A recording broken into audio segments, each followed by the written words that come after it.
This is a history presentation by Mary Babcock on Jacob U. Bauer, the father of Itasca Park, and his efforts to preserve the landscape in the Lake Itasca region.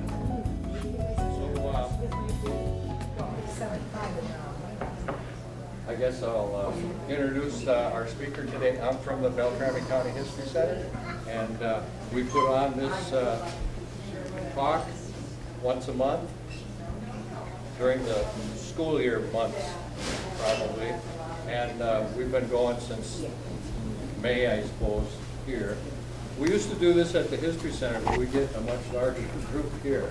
So, and we're glad today to have, well, before we start, this calendar is available down at the History Center, which is right at the end of Minnesota at the depot. And it is a re-photographing project.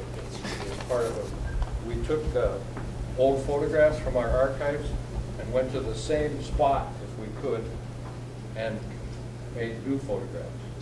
And this calendar is part of the result of that. Well, we have Kellier and Black Duck in here. We have the depot area, the way it used to look, and the way it looks now. So these are $10 at the History Center for next year's calendar. So there, if you want to look at it, it'll be, I'll just leave it over here until later. Our speaker today is Barry Babcock. He's a local historian. He used to be on the board with us, but we have term limits, so he had to leave. But we hope he comes back later on. He lives near LaPorte, and he's a history buff, like those of us in the Beltrami History Center are. And so, with that, Barry's going to talk. Well, he can tell you all about what he's going to talk about. Nice to see such a large group today. Thanks for coming. Okay, Barry.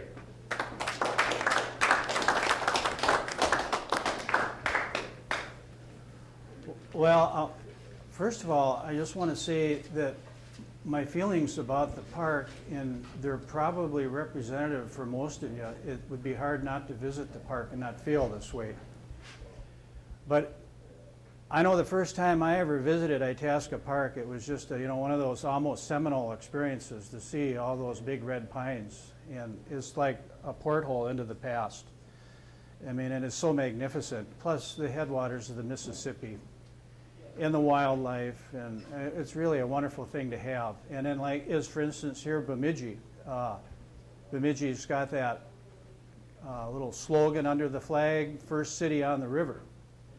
So it's in our backyards here.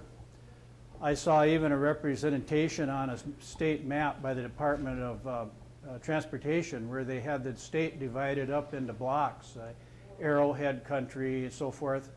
We're in headwaters country here, and not just for the Mississippi, but for a lot of rivers. And well, I guess where I'm going to begin the story is that the Itasca becoming a park itself was really kind of the result of a fraudulent and plagiaristic trip to the park by a so-called white discoverer of the headwaters. The man who I'm going to talk about, Jacob Bauer, wrote a book, a history of all the explorers of the park. And it's how he came into contact with the park. Bauer originally came from, I don't know where he was out east, but his family settled in Michigan. And when he was a young boy, 6, 7, 8 years old, they moved and settled in a farm around the Long Prairie area of Minnesota. And he was raised on that farm, and he went on to become, and this is just a few of the things that it would be in his resume. He was a Civil War veteran, a seaman, a banker, an archaeologist, a railroad president, an ethnologist, a surveyor. That's just a few of the many things that you would put in his resume. He was very interested in truth. He was a man of truth, and an individual came here to Minnesota in 1881 by the name of Willard Glazier. He, his brother, and a cousin by the name of George Payne, P-A-I-N-E. In fact, Lake George was named by Willard Glazier after his brother George, and Lake Payne was this gentleman, P-A-I-N-E, because they traveled through those two lakes on their way to the park. Well, of course, it wasn't a park then in 1881, and there had been a long litany of explorers there. And one of them was, well, of course, the first one that's recognized, we all are familiar with the name Henry Rowe Schoolcraft. He was there in 1832. But Schoolcraft wasn't the first white man at the park. There were many white men that were there before Schoolcraft. They were fur traders who were interested in making money, not in fame and glory or wanting to have their name associated with being the discoverer of the Mississippi. It's well documented that the fur trader William Morrison of the Northwest Company and later the American Fur Company was there in 1803. And he made many subsequent trips after that, before Schoolcraft. Anyhow, Glazier had wanted to visit the park, and during this period of time, even from about back to the 1850s, there were a number of luminaries in Minnesota that would come up here and hire guides to take them to what would become the park, Lake Itasca, to visit the headwaters. Well, Glazier came here with his intentions of being one of those, and through a long number of circumstances, he got this notion that he could find another lake that he could put his name on that would be the true source to refute Schoolcraft. Well, when he got to Lake Itasca, well, first he hired a Native American guide who got him to Lake Itasca. I think they spent a total of about 2 hours on the lake, and they went to the south end of the lake where Chambers Creek is that goes into Elk Lake. And Chambers Creek already had the name Chambers attached to it from Chambers. I think it was Julius Chambers. And in fact, it was Joseph Nicolay who had surveyed the park and spent a number of days there that said that the true source of the Mississippi is what's now Nicolay Creek. That would be what Nicolay called the infant Mississippi. It starts up towards Whipple Lake, and there's some seepages, and everybody's probably familiar with the creek. It flows into that east arm of the lake, not too far from the Buffalo Kill site. That's what Nicolay called the infant Mississippi. Well, when Glazier got there, he had a hard time getting through Chambers Creek, and when he got to Elk Lake, he named it Glazier Lake. And when they left, and they were very poorly outfitted, they almost starved before they got back to Leech Lake, where they got help from the Indians, the Leech Lake Band. Well, and he went around traveling. He wrote a book, Up the Great River. And he went around Minnesota and other states promoting himself as the true discoverer of the Mississippi, which he wasn't. And Mr. Brower came across this book, and he started reading it, and and in his own guide there, he documents that Glazier had grossly plagiarized Schoolcraft in his descriptions of his journey up and back and what he found at the headwaters.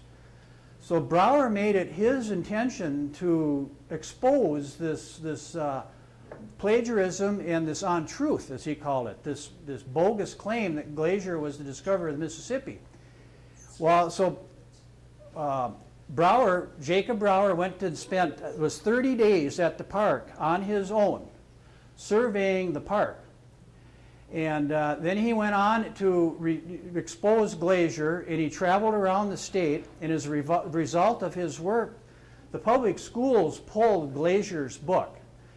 And there was even a statute passed in the Minnesota legislature that it couldn't be used in schools anymore as a textbook. Well, in the meantime, when he was surveying, he had an assistant by the name of Alfred J. Hill, who was a resident of St. Paul, United States citizen. He came over here from England. And he had wrote an editorial in the St. Paul paper suggesting to make Itasca, quote, a real wild state park. And then the next guy that came along, this was in 1889. The next guy that came along was Joseph Wheelock, the publisher of one of the St. Paul Pioneer Dispatch. And he wrote a glowing editorial saying that the first thing that the legislature should look at, this was in 1890 now, that the first thing they should look at is the creation of our first state park to protect the headwaters of the Mississippi. Then another St. Paul resident by the name of Emil Geist, who was a jeweler, but he was a man of civic affairs. He forwarded this letter to the Minnesota Historical Society saying that they should, quote, make history and get behind making Itasca State Park again to preserve the headwaters of the Mississippi. So fortunately, Jacob Brower was already here that had all these surveys that knew the park so well. And let me just say too, it wasn't just the park, it was the river also. He was very familiar with the headwaters, at least that first 40, 50 miles downriver. He talks about places in that river that we today don't know the names, like what we call Viken's Dam. That's Cockabeacon's Falls, and that 3.5-mile stretch of Class Riffles below the dam is Cockabeacon's Rapids. And I mean, he's got all these names that we don't know of today, and a lot of them he got from Joseph Nicolay. Anyhow, the Historical Society sent him back there again to the park the third trip. First time he was there on his own, he spent 30 days. They sent him back there again where he spent 60 days, a more exhaustive survey of the park and the surrounding area and the river. And he verified Nicolay's findings and again exposed glacier. And so the Minnesota Historical Society, with this letter and stuff from the publisher of the St. Paul Pioneer Press and Emil Geist and stuff, they said, well, okay, we're going to form a board, which most organizations do to kind of wipe their hands clean of any controversy. They formed a board to deal with the problem. One of the members of the board was the famous geologist Winchell. I don't remember her first name, but he plotted most of northern Minnesota. Newton Winchell, okay, yeah. And Brower was involved with it. So what they did then is they said, well, this isn't our business, this is legislative business, and they directed Brower to write a bill in the Minnesota legislature to create the first park. Well, this was now in 1891. Brower did that. He wrote a bill to create the park Itasca to protect the headwaters, and he immediately ran into opposition in the legislature, in the Senate, which is usually the case, especially with the new bill. But it was he was desperate to get something done because the timber industry, and let me make a disclaimer right now here, I'm not against logging. I used to work as a logger. I've logged on my own land, but I like to preserve, these old growth stands. So I'm not what you call a tree hugger, I guess, just so you know. But when this bill got to the legislature, the timber interests right away got a hold of in the Senate. And the Senate, what they did in order to kill the bill, they put an amendment to the bill that said that the park and who's ever appointed commissioner of the park who would be responsible for surveying the park, acquiring land, and developing the park, his salary would expire in 60 days. That's not very long, 60 days. And but anyhow, Brower stayed with the bill, and what it appeared, it was getting late in the session, and it wasn't being heard in the House. And if it didn't get heard, nothing happened that year. The bill would die. So fortunately, he found a Representative Thomas Foley, who got the bill, and it was passed in the House. And then the bill became stagnant. The governor wouldn't sign it, and there began a movement in the House to recall the bill. So then what Brower did was he buttonholed the secretary for then Governor Merriam and urged him to do all he could to get Merriam to read the bill and sign it, which Merriam did. So the bill became law on April 20th, 1891, designating Itasca State Park a park. Well, that was just the beginning of the fight, because the park was only about 50% state lands. The rest of the land was first mostly federal land. Then a large amount of it then was owned by the timber companies, Weyerhaeuser. And then there was the third landowner in size proportionately was the Great Northern Railroad, excuse me. Well, Brower had been a president of this railroad before he surveyed the park. So I haven't read this, but I believe this probably has something to do with his getting the railroad to accommodate this parks plan. And that was that the railroad owned 2,450 acres in the park. Brower got them to sell the state the land for 50 cents an acre, which was, even back then, that was a good deal. The railroad called it a gift to the state. The largest landowner was the federal government. He got letters from Minnesota luminaries like then Governor Merriam, Alexander Ramsey, and other so-called Minnesota luminaries to urge the federal government to turn the land over, grant it to the state of Minnesota. They did, but only under the provision that the park be made a state park and continued to be a state park for the public, and that they write a provision in the state park law that there would never be any timbering in the park. So that's what happened. The federal government turned the land over. So now what Brower had was to get the land from the timber companies. Now the story of Jacob Brower there turned south. And he wasn't able to achieve any success at all on that for years. One of the things was, as I mentioned, he was appointed the first commissioner of the park, which it was a 4 or 5 year term. But there was no pay. He didn't get a salary. His supervising the park, developing it, and all the work to acquire this land from the timber companies was all done out of his own pocket in his own interest. He had no financial backing out. He was just strictly a volunteer commissioner. So it was he said when the park was established finally, the bill was passed in April 20th, 1891, Brower said, "No one will ever fully realize how necessarily strenuous were the exertions which finally resulted in Itasca State Park.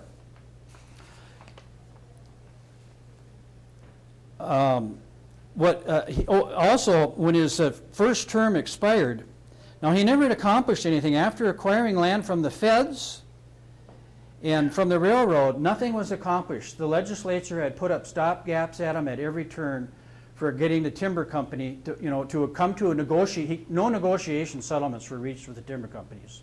They just wouldn't do anything. And Brower and his associates began to realize that the only way to get this land was through condemnation of the lands that the timber companies held. Well, when his term as commissioner expired, he wrote a letter then about his leaving the park as commissioner, but he continued to work even harder. He increased his efforts to make it a park after his term as commissioner expired.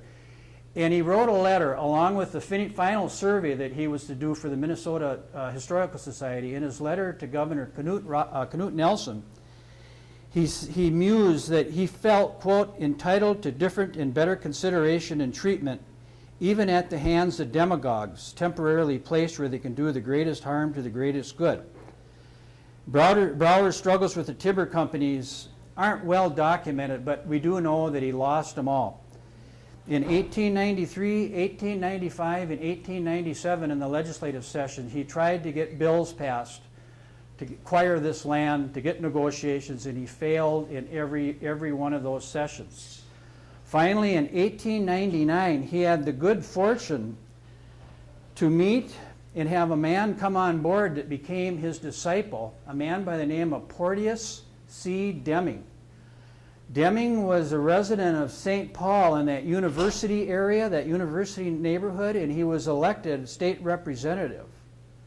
What Deming did following that, and it took several years to do it, but he got the legislature through several options, got a grant from the legislature, $20,000 in 2-year options, $40,000 for condemnation of the lands that the timber companies had in the park. He also got an additional $1,000 for the then Attorney General Wallace B. Douglas to negotiate and facilitate this condemnation and acquire these lands.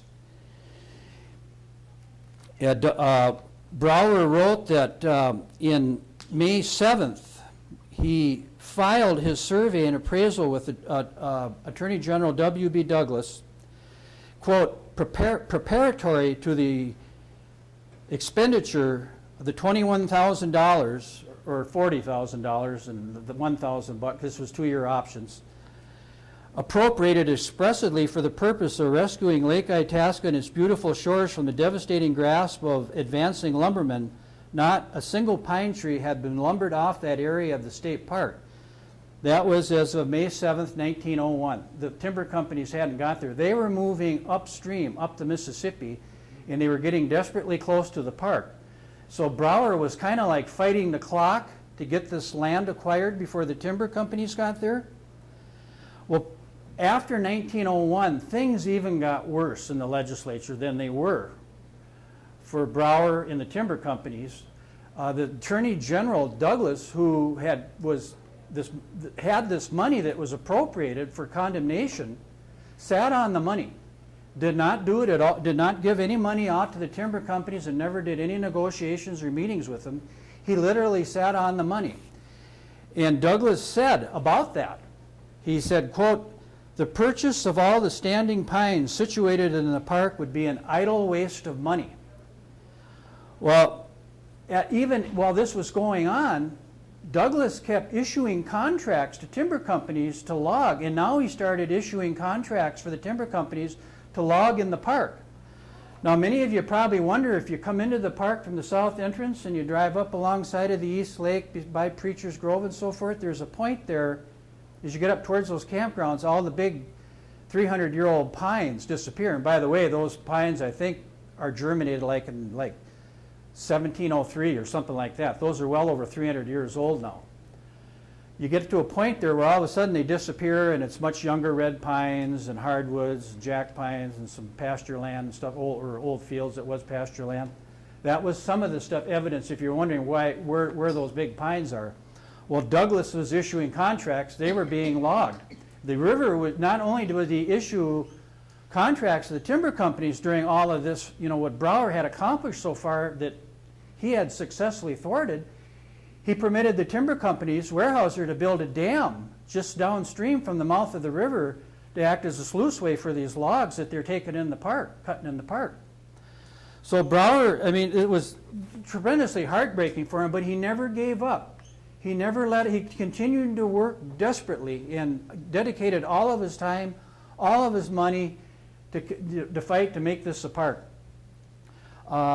It wasn't until, Brower died in 1905, June 1st, 1905. That year, later that month that he died, Douglas Lodge today, that wasn't the first lodge, but the first lodge, and the name continues today. If I could just read you what was written about it here. The state permitted logging, blah, blah, blah, blah. Brower died on June 1st, 1905, and the original lodge, which was dedicated later that month, was named for and has since borne the name of not Brower, who had devoted years of his life and much of his personal means to creating Itasca Park, but of Douglas, the Attorney General, who, at least in the view of Brower and other friends of the park, had not only neglected to carry out the legislative mandate for land acquisition, but had been one of the parties executing on behalf of the state some of the very contracts which enable lumbermen to do substantial damage to Itasca's lands, lake, and timber. Well, Brower's dead now, but I mentioned this Porteous C. Deming. Sometimes, here's this lodge, which is now on the National Register of Historic Places, the most renowned building in the park, named after the man who did most of the damage to the park during those first years. We know there's a Brower Center in the park, but that was built recently. When you first enter the park, there were the pay booths are and stuff, and it's kind of a museum. There was nothing there for Brower. You could say that Brower's monument for the work he did were in the people who he instilled the faith that he did to continue to fight to protect this park. And this Porteous C. Deming that I mentioned from St. Paul continued the fight. And in 1913, 8 years after Brower's death, 22 years after the park was established, on April 20th, 1891, he finally secured $250,000 from the legislature, $250,000 to condemn Weyerhaeuser's lands. Remember, originally they could have condemned that for $40,000. Quite a big difference from $40,000 to $250,000. Well, he got the land, and the park became whole, what we know it is today. Later in life, Demings wrote a letter to Brower's daughter, and he said, "I did this work largely in remembrance of your father and of what he would have done had he been living." Well, I like to get out in the backcountry a lot, and I travel a lot up in Canada, up in Timberline, through the Boundary Waters, Quetico. You know, you get too much further north into Canada, there aren't your red or white pines up there. It's jack pine and black spruce, that taiga forest. I mean, I went up to Woodland Caribou. That isn't that far north of Kenora, maybe a couple hundred miles or so. Never saw a red pine up there. Never saw a white pine. They're not that. They don't go that much far north of the border. The only place that I've seen in the upper Midwest, anywhere that even rivals what we have in Itasca State Park, was in a lake up in Quetico called Louisa, where there were red pines up there that were around that 300-year age, and they weren't near as extensive as in the park. I know whether you stop at Preacher's Grove and get out or walk around, or you take that wilderness drive where you drive for miles through those big red pines, there's something to behold. And I like to think when I go over there and visit the park, when I go, I always have to pinch myself. And we always go over there several times a year. My wife and I took my granddaughter over there last summer, and I know it had a real impact on her, the beauty of the park and the wildlife, and a wonderful place it is. And I'm always so grateful that it's here in our backyards. And I only live about 20 miles from the park, and I go, God, am I lucky? I can go take my skis over there. I go walk over there. I have friends that go over there. They have special deer hunting season in there. They go in there and hunt. It's an experience to go into the park. But when I go over there now, I know of the name of Brower. We've heard of it, the building over there, the father of the park. But I didn't know this story. I didn't come across this. Most of this information I gave you is from an article in the Minnesota Conservation Volunteer back in 1966. I don't think people know the sacrifice that this man made, Jacob Brower, for this park. It changed him as a man.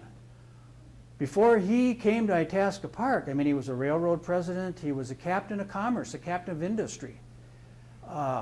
It changed. There was nothing in his credentials that would suggest that he was a conservationist or an environmentalist or had any affinity for anything in the land other than what a lot of people the way they looked at it back then, that this was all resources for us, extractable resources. So obviously the park changed him, just like it's changed some of us when we go there. To go from being, president of a railroad to spending, close to 20 years of his life of his own resources and money to just save this park takes some kind of personal dedication. So when I go over there today, Douglas Lodge has a different meaning than it used to before I heard about Douglas. When I drive through the park, I almost feel his spirit present there. And his monuments for Jacob Brower are the trees.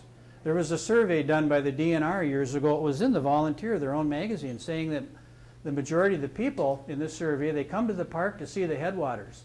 They come back for the trees. So I just would like you to next time you go over there, remember this about Jacob Brower, because I hope I can do a good job here, because the reason why I even came here today, Leo asked me if I suggested this to him, and he asked me if I could come and talk about Brower. I thought it was a great opportunity to tell his story, which the story that probably very few of us have ever heard. And I did a program once with Charlie McGuire. They used to call him the Singing Ranger when he was with the National Park Service. He's no longer with the Park Service, but he told me that his first song, he cut a song on Jacob Brower. In his first cut, he said that Jacob Brower is buried in an unknown grave. He got a call later from somebody that's, I think they claimed to be his great-grandson or great-great-grandson, and said, I'd like to meet you this weekend and show you something. So he took him up to some pastoral cemetery outside of Little Falls somewhere. Could I just add something to that? Yeah. I'm Keith Butler, and I was ahead of the wagon train that celebrated the 100th year of the park system, and we took the wagon train from St. Paul to Itasca in 1991 to celebrate Itasca Park. And in 1990, we wanted to find where Jacob Brower was buried, and it took us about 4 months to locate his grave unmarked in St. Cloud. And we got a hold of family, and we raised funds and gave him a monument on the Jacob Brower grave in St. Cloud, and we dedicated it as the wagon train came through St. Cloud. And his family was there, what we could organize, and we gave him a tombstone. Oh, okay. But to think that he laid in an unmarked grave from when did he die? 1905. 1905 to 1990, before the public knew, and his family knew, but before the public even knew where he was buried. Well, this is what Charlie, I haven't been there, but this is what he told me. He said it was a rural cemetery, Little Falls or St. Cloud, somewhere up there. He said that they got there, and when, rather than walking towards where the headstones were, they walked like towards a small knoll or something, and he said there was 2 red pines. 2 red pines that by then were substantial, good-sized pines. And his grandson told him there was no monument there. He said his request was that when he died, that 2 of these trees, saplings, be dug up and be his gravestone, his marker, his monument. So with that, I've got the song that Charlie Gibbs cut here that I'll play, but I would just urge you again. First, could I just ask, is there anybody here that did you know this about Jacob Brower, what he went through? Did anybody here know that? Well, we Then Ben represents the 5th generation Butlers that have lived at Itasca Park. I'm the 3rd generation. Oh, okay. And I've been very interested in Itasca and done a lot of research. And in Brower's book, there's a list of 26 homesteaders yeah. that had homesteads in what later became Itasca Park. And I've done a lot of research on many of those homesteads and located the homestead site.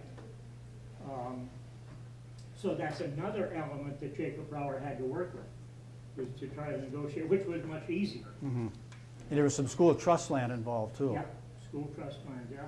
But the principal land owners was the feds, the railroad, and the timber companies. And originally when the park was established, they thought they had the headwaters, you know. But when it was later surveyed, they had missed the headwaters by 150 feet. Patterson, a homesteader by the name of Patterson, actually owned the headwaters where the headwaters is. And so they had to go back and negotiate with him as a homesteader and get his land in order to include the headwaters in the park. There's a lot of people don't know either that the headwaters that we visit today there where the rocks are isn't the real headwaters. Right.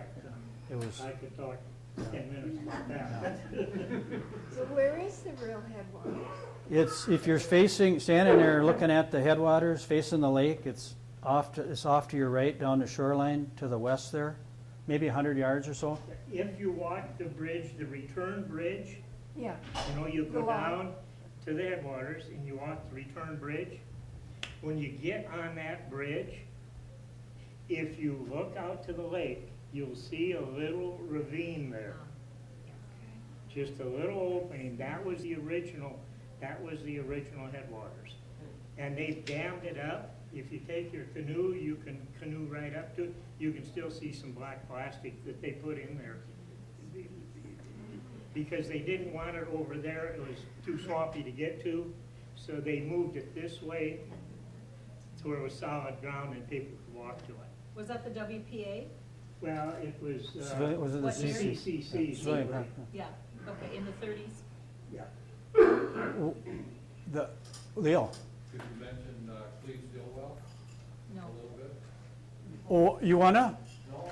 Oh, well, he was, about Nicolay, anything in particular about him, or? Well, Cleve Stillwell, Well, Cleve was the scout for the wagon train. He rode his white horse, and he was the lead horse in the wagon train. Cleve was our scout. He was a good friend of ours. Yeah. I could tell him about Nicolay story.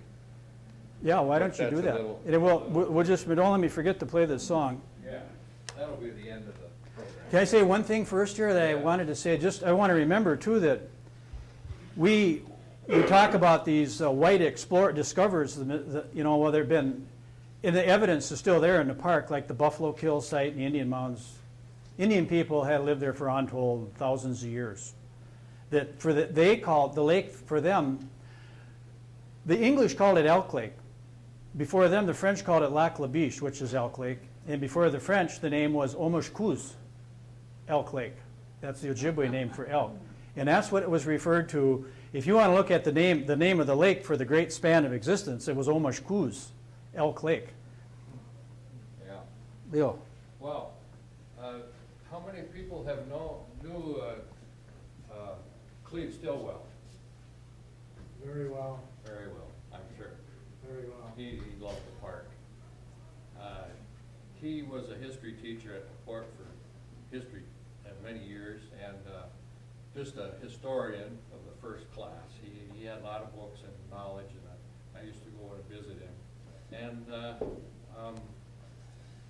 I remember when he went on that wagon train, and then he had this belt buckle. And I've tried to get a copy of that belt buckle. They are not available.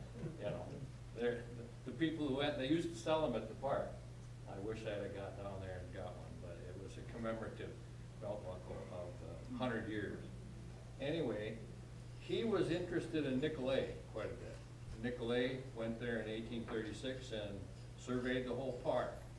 And his travels, Nicolay's travels with an Indian guide to get to the park was cross-country, like through the gullies and around by Cabacona and that way.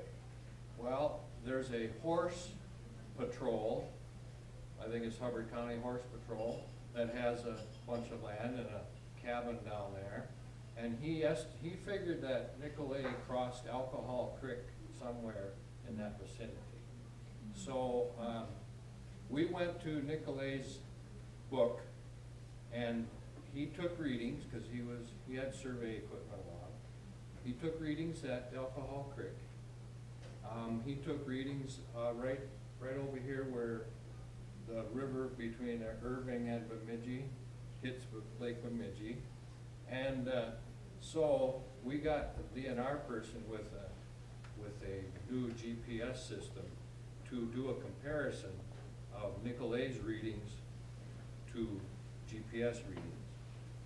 And we determined what the difference was over here at the river. How far off, or whatever, what the difference was between Nicolay's readings and modern readings. Well, then we went down to the park and we did the reverse. We used the GPS reading, and then we walked off the reverse to find where Nicolay had sighted and crossed Alcohol Creek. And we were gonna put a plaque there, but then Cleve got hurt, and subsequently his health wasn't up to snuff, and we never did finish the project. But I still have all the data, and I would like to finish that project sometime for Cleve, because he really loved doing stuff like that. So that's my story about Cleve. And if I could just add one more thing in honor of Cleve. It was my wife actually that thought of the wagon train, and she mentioned it to me because I was down in the dumps because I wanted to make the Montana wagon train, and I registered too late. And I was groping around the house, and she said to me, well, why don't you have your own? And I said, yeah, for what? And she said, well, Itasca Centennial was coming up. And it was Cleve, the first one that I went to, and bounced the idea off of him. And if he would have said, oh, that's a stupid idea, it would have died. But he got excited about it. And it was Cleve and I that went to Merle DeBoer at the region, and Merle said, let's go for it. Yeah, And the rest is history. yeah. Well, that was a great thing. But Cleve was a big part of the wagon train, and I just wanted to make sure that people heard that. Yeah. He also found Nicolet's grave in Washington D.C. And did the which same was thing, brought a tree, basically yeah, unmarked. brought a tree from the park and planted it there. Yeah, you know, and he brought a tree from the park and planted it out there in Washington D.C. It wasn't a totally unmarked grave, but it took Cleve some research to find it. When here was a man, Nicolet, who'd worked for the government and had donated lots of his time and effort, and had died, wasn't always very healthy anyway. And I think he died in the 1840s, or I don't know, but not too long after he was here doing his surveys in 1836, and he died in Washington, D.C. Stomach cancer. Leo, how did those survey readings compare? Do you recall with the GPS and with You know, Nicolet's? We marked some trees out there, but it's been so long, I bet they're unmarked now. Did you I find don't know. any of the blazes that, or anything that Nicolay put on? No, we didn't run across anything that obvious. We just, I think we put an orange ribbon on the tree and painted it with some spray paint. And I haven't been out there to see, to see. There were so many, Have to reconstruct the whole thing maybe Right, again. right. there were so many different routes around here. If we were to put all these Indian trails, both overland trails, portages, and all the river routes, it would look like a map of Minnesota with roads all over it. There was many different ways you could get there. I mean, Schoolcraft didn't go up the Mississippi, he went up the Schoolcraft River and Right. portaged over. Glazier, the guy that I talked about, the fraud and plagiarist, he went up to Cabacona Lake, and then he went across on Nuts Now, the West Gulch Road, those lakes, into Yeah. Shanty and We know, Sheridan. We know. Yeah, and it, like Nicolay, he deviated when he got to Cabacona. He continued up Cabacona Creek into Hubbard Lake. Then he portaged across the Alcohol and the Schoolcraft Rivers to Birch Creek. And in fact, he took Birch Creek all the way till it was no longer navigable. And then there was, according in his journals, there was a portage trail they followed there. A trail. They're all of those had portage trails. So many, even a lot of these roads we drive today, Yep. they wind all over through the woods. Those were old Indian trails. And so a lot of these, they didn't know where to go. They had an Indian guide. Schoolcraft's guy, or Nicolay's guide, was Quay Quadose, who was that Itasca. That was where they went. Great hunting over there because there was more bigger game. This country didn't have a lot of big game in it. It was fish, and I mean, in the winter, for meat here, it was snaring or deadfalls on rabbits. And but over at Itasca, there was better hunting, and the park there is so rich too because it's kind of on that more. We are here too, but it's even more exaggerated. It's on that deciduous, coniferous, and prairie biozones there. But anyhow, was there any other comments or questions? But I would just like to, I'm sorry, but it was Cleve Stillwell's uncle or grandfather whose oxen skidded the logs for Douglas Lodge. I don't know if you knew that, but it was the Stillwell oxen that skidded the logs that built Douglas Lodge. The second one? The second one, the one that's Yeah. there now. Yes. When was Jacob Brower born? 1840. Died in 1905. 66 years old. 65 years old, excuse me. But Was Douglas in office when the lodge was built? yeah, Was he behind the lodge being built? I don't know, but I do. A deal under the Yeah. table for land? Well,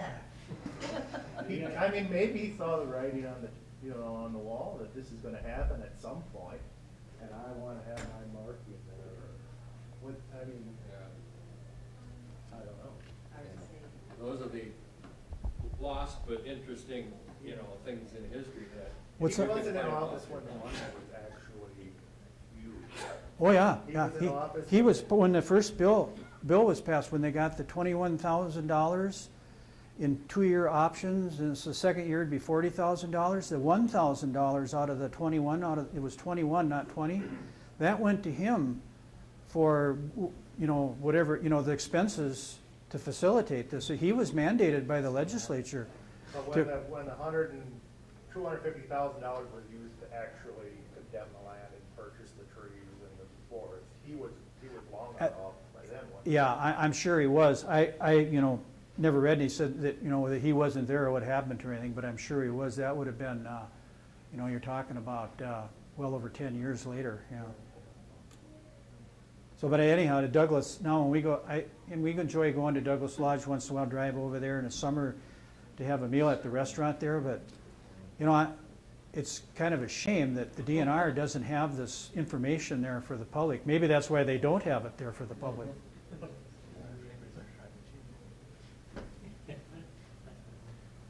Well, since we got a couple of minutes, can I read something here first that Oh, music. yeah, I'm going to do the music. I wanted to read this first. This was added. I don't know who put this at the end. The information I got came from Brower's book, his surveys, Falwell's History of Minnesota, and this conservation volunteer. And at the end of the story, they printed this here. We think of the environmentalists as being not good Americans or something. This was a quote from Gifford Pinchot, the first director of the United States, first U.S. Forestry Department that was initiated by Teddy Roosevelt. He wrote, "In dealing with our natural resources, we have come to a place at last where every consideration of patriotism, every consideration of love of country, of gratitude for things that the land and the institutions of this nation have given us, call upon us for a return. Conservation is a moral issue because it involves the rights and duties of our people. A nation deprived of liberty may win it.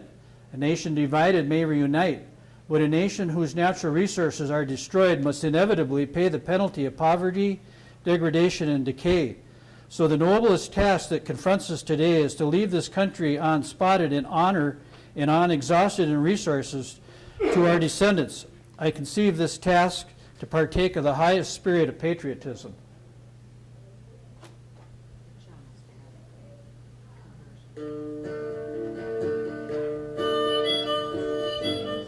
Can you hear that?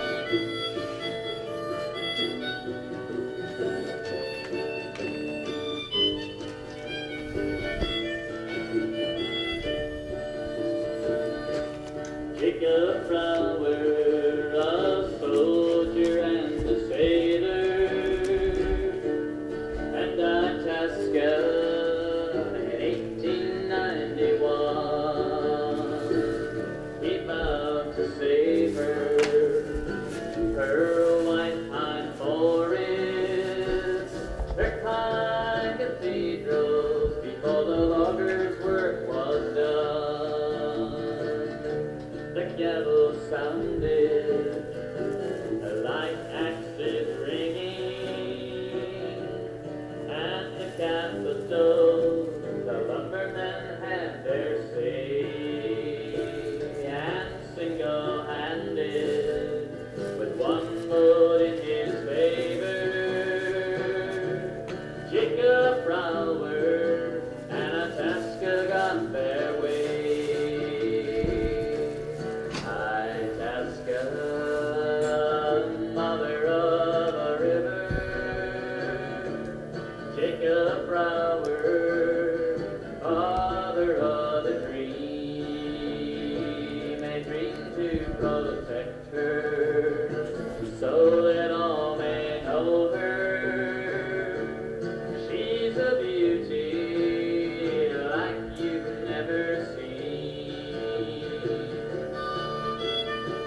Christmas thing. The third Thursday of the month at 1 o'clock. We're here. Anybody wants to buy this one for $10? I have it. And who will be speaking in January? I don't know. Okay. I go, this is a fly by the seat of my pants. Okay. I know a speaker that I'm planning to get is Cease McKay about her book, The Bemidji. You've seen that book? Bemidji. So she'll be here sometime after the holidays, but I don't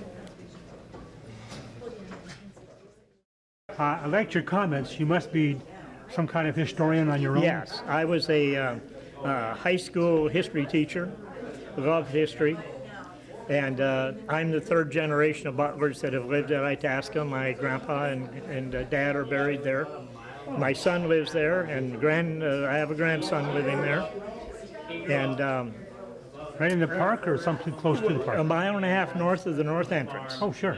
And I've done a number of programs on Itasca Park and written articles for the newspapers and for the DNR up at the region.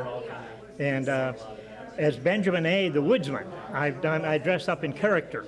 Okay. And I was born in 1865. I probably don't look that old, but I have to be that old in order to fit the era. And in fact, I was with Charlie McGuire I performed at the State Fair one year. Okay, With Charlie McGuire, Yeah. that I appeared as Benjamin A. the Woodsman. But I'm a local historian, love history, love the park. Well, that's why you had so many good answers here during the program. Well, I could talk for for hours, but I'm an old history teacher, so don't get me going. Yeah, but you know, well, a lot of us don't know Well, what's going on here. I volunteered my help for the Historical Society for a future program.